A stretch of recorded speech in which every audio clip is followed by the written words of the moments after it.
For an entire generation, Harry Potter wasn't just a fantasy saga, it was a mythology for the modern age. 8 films, 10 years, a story that turned British boarding school life into legend and gave the world a cast of characters that felt like family. Now, with HBO's upcoming Harry Potter series promising to retell the story from the beginning, the question isn't what new things it'll show us, it's what should never be changed because certain moments, performances, and essences of that world are the backbone of why Harry Potter even works. So today on Loreverse, we're diving deep into the magic, the myth, and the meaning of what the Harry Potter series must keep from the films, the tone, the lore, and the heart that made the Wizarding World feel real. This is the magic worth protecting. Now, let's dive into this. So let's start with the most important thing, which is the tone. The first two movies by Chris Columbus, The Sorcerer's Stone and The Chamber of Secrets, nailed something almost no fantasy film since has matched, and it's magical realism. The magic wasn't overwhelming, and it was hidden within reality. Wizards weren't gods, they were people with eccentric quirks, messy robes, and broken wands. Think about that first shot of Harry entering the Great Hall. Floating candles, ancient stone, the golden light bouncing off the ceiling, enchanted to look like the night sky. It didn't feel like a CGI spectacle, but it felt like discovering a secret world that's been there all along. And that balance between wonder and normalcy is what gave the world its soul. Because Hogwarts wasn't flashy, it was ancient, it was imperfect, and it was alive. The new series must recapture that, the awe of magic mixed with the everyday life of the Wizarding World. Because in Harry Potter, magic isn't power, it's culture, it's history, tradition, and identity. If you lose that, the story becomes very hollow, no pun intended. The beating heart of this world has always been the trio Harry, Ron, and Hermione. Each represents a different piece of what makes Hogwarts, and it's human. Think about Harry. Harry is the heart, right? He's the chosen one. He, he is the chosen one, yes, but he's also the outsider. The boy who teaches us that bravery isn't about being fearless, it's about standing up even when you're scared. Think about Hermione. She's the mind, she's the logic and knowledge in a world fueled by chaos. Her muggle born status made her a bridge between the magical world and the boring world. And it is a reminder that wisdom is earned, not inherited. And then Ron, who is the soul, he's very loyal, he's funny, and he's the one who grounds both of them when things get dark. In the original cast, Daniel Radcliffe, Emma Watson, and Rupert Grint, right? They brought this balance naturally. And you believe their friendship. You saw their awkwardness, their jealousy, and their love. The new show doesn't need to copy that same dynamic, but it must honor what it symbolizes. That even in a world of privacy and dark lords, friendship and humanity are the truest magic of all. Now, let's talk about the mentors, right? The larger than life figures that carried the mythic weight in this world. Dumbledore, who was portrayed first by Richard Harris, then by Michael Gambon. Like they weren't just a headmaster, he was a sage archetype, a flawed Merlin figure, and his calm wisdom mixed with the quiet guilt of a man who'd once saw power made him one of the most complex mentors in modern fantasy. And even think about Severus Snape, Alan Rickman's cold precision, the deep tragedy hidden beneath cruelty.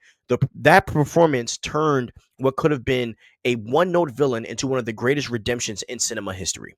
Professor McGonagall, she's firm, moral, and fiercely loyal. She was the stern mother figure that kept the chaos in order. And lastly, Hagrid, the half giant, all heart, right, the protector of innocence in a world that's losing its purity. Each of these characters represented aspects of the hero's journey. They weren't just teachers, they were tests. They were mirrors for Harry's growth.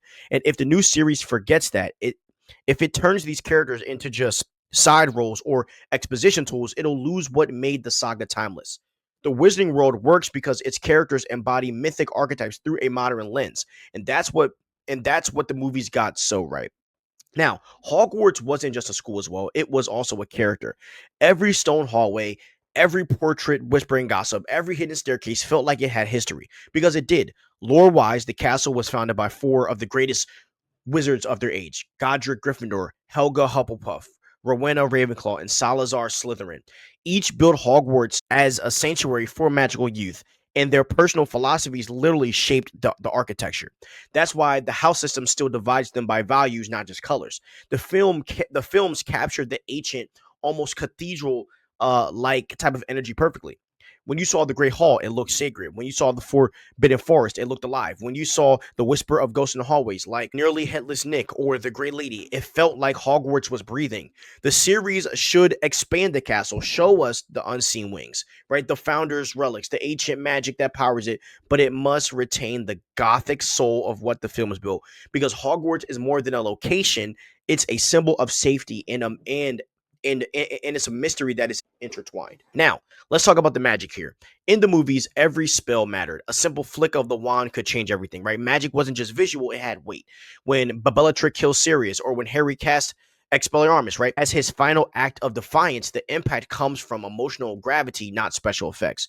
And here's where the lore deepens here. Wand magic in Rowling's universe isn't just about words, it's about willpower and emotional focus. And that's why Harry's Expelliarmus worked because it reflected who he was. He disarms instead of kills because that's his moral code in spell form. The series needs to understand that magic should never be reduced to flashy CGI battles. It's philosophy, its morality, and its personality. And when curses are cast, it should feel horrifying because in the lore, those spells corrupt the soul of the caster. The magic system has depth, and the show needs to respect that, not as spectacle, but as storytelling. Also, the Harry Potter saga isn't static. It grows darker, deeper, and more human with every year. So, what began as a children's fantasy ends as a war story.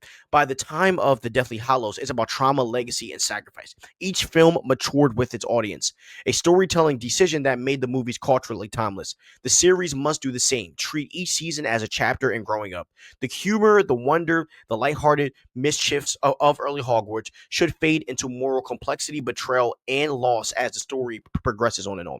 Because the real genius of Harry Potter wasn't that it had magic, it's that it showed what happens when innocence meets evil and chooses love anyway. The Harry Potter films gave us something rare here, a story that felt personal and mythical at the same time. And while the new series can explore more of the books, the backstories of the Marauders, the Founders, the politics of the Ministry, it has to remember the heart of it all. Harry wasn't great because he was powerful. He was great because he chose good when it hurt. That's the lesson every generation of wizards and even viewers need to remember. So as HBO's new show begins its journey, keep the wonder, keep the wisdom, keep the warmth of the Candlelight Hall, and the echo of friendships through time. Have a great day, y'all. Stay crispy and peace out.